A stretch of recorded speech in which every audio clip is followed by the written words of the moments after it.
అయితే పో, నీకు నయ్యా పైసా ఇవ్వను. నా కారు కూడా ఇవ్వను తెలుసా? ఏంటి మరిది గారు ఏమన్నారు? మీ చెల్లెల్ని అడగండి చెప్తుంది. ఏమన్నారే? నీ పుట్టింటికి పోతానంటే నయా పైసలు ఇవ్వనన్నారు, కారు అస్సలు ముట్టుకోవద్దంట. ఆయన బోడీ కారు ఎవరికి కావాలి? మహా అయితే 4 లక్షలు ఉంటుంది. మనకు 40 లక్షల రూపాయల వెహికల్ వస్తుంది. పద. 40 లక్షల రూపాయల వెహికల్ ఎక్కడదమ్మా? ఎక్కడది?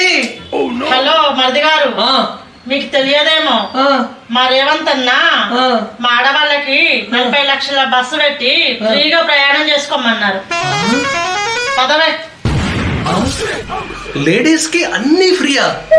మగవాళ్ళం మేమేం పాపం చేసుకున్నాం? శ్రీమతి ఏమన్నా శ్రీవారు తందా